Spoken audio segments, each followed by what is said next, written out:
روایت آپ کو تبرک کے طور پہ سنانا چاہتا ہوں. میری پسندیدہ روایت بھی ہے، پسندیدہ روایات میں سے ایک روایت ہے، اور انشاءاللہ یہ روایت اہل سنت کے حوالے سے ہمارے پاس موجود ہے.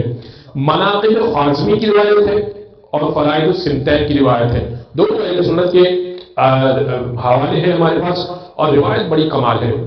جناب سلمان فارسی سے روایت ہے، اور روایت رسول خدا کہتے ہیں، فرماتے ہیں کہ یا سلمان من احب ابنتی فاطمہ، اے سلمان جو میری بیٹی فاطمہ سے محبت کرے، یرفع فی مئۃ من المواد، من احب ابنتی فاطمہ، میں نے الفاظ آگے کے روایت کے پہلے پڑھ دیے، من احب ابنتی فاطمہ فہو فی جنت معی، جو میری بیٹی فاطمہ سے محبت کرے گا وہ جنت میں میرے ساتھ ہوگا.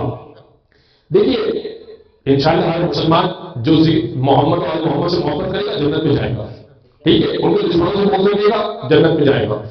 لیکن جنت میں رسول اللہ کے درجے پر ہونا، بھائی ایک تو یہ ہے نا کہ آپ، اب میں کراچی کی مثال دے رہا ہوں، ہو سکتا ہے کہ کچھ لوگ پہنچے کچھ لوگ نہ پہنچے. کراچی، لاہور، اسلام آباد کی مثال دے رہا ہوں کہ لاہور میں داخل ہو جانا، اسلام آباد میں داخل ہو جانا، کراچی میں داخل ہو جانا، یہ ہے ایک کہ آپ وہاں گھر لے لیں، یہ ہو سکتا ہے کہ ایک کمال ہو.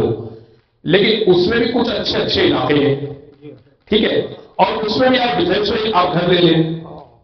تو ڈیفینس کا گھر ایک قیمت رکھتا ہے، ایک مالیت رکھتا ہے. سب نے ہی سنا ہوا ہے، اگر دیکھا نہ ہو تو سنا تو ہوگا ہی کہ ڈیفینس کا گھر اپنی مالیت رکھتا ہے، کروڑوں کے معاملے ہیں وہاں پہ.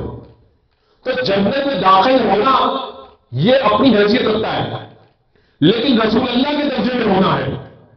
فرمایا من احب ابنتی فاطمہ، جو میری بیٹی فاطمہ سے محبت کرے گا نا فہو جنت معی، جنت میں میرے ساتھ ہوگا. سمجھ لیں اللہ کے رسول کیا کہہ رہے ہیں کہ جو میری بیٹی فاطمہ سے محبت کرے گا، اس کا مطلب جو حقیقی محبت کرے گا نا وہ دشمنوں سے بے جوتا ہوگا.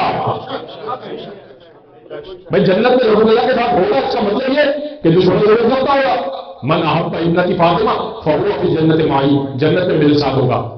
ومن ابغضھا، اور جو میری بیٹی کو غضب نہ کرے گا فہو فی النار، وہ جہنم میں ہوگا. پھر فرمایا حب فاطمہ، یا سلمان سیدہ کی محبت، آپ کے دل میں محبت ہے الحمدللہ، میرے دل میں محبت ہے الحمدللہ، جس کے دل میں محبت ہے جہاں تک بات جاری ہے. حب فاطمہ، سیدہ کی محبت. دیکھیں حسین بن علی کی محبت وہ الگ فائدہ دے گی، علی بن ابی طالب کی محبت الگ فائدہ دے گی، بی بی سیدہ کی محبت کیا فائدہ دے گی، وہ فائدہ رسول اللہ بتا رہے. حب فاطمہ ينفع فی مئۃ من المواطن، سیدہ کی محبت 100 مقامات پر کام آتی ہے. بی بی کی محبت، میری بیٹی کی محبت 100 مقامات پر کام آئے گی. ایسر ذالک القبر والموت والمحشر والمحاسبہ والصراط.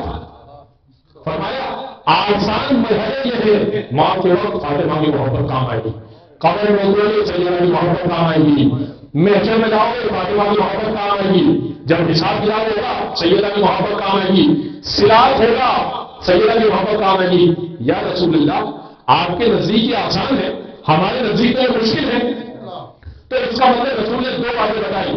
ایک تو یہ کہ آسان مرحلے یہ، مشکل مرحلے بہت ہیں، ایک بات تو رسول اللہ کی بتا رہے ہیں. دوسری بات آسان مرحلے میں تو عطا آئے گی ہی آئے گی، مشکل مرحلے رسول نے بتائے نہیں. فرمایا 100 مقامات پر کام آئے گی. آسان مرحلے یہ 5 گنوا لو، 7 گنوا لو، ان 5-4 مقامات پر کام آئے گی. بہت مشکل مرحلے اور پیش آئیں گے، وہاں کس طرح کام آئے گی. سمجھ لیں اس روایت کو درک کریں. ایک سوال پڑھ لیں محمد.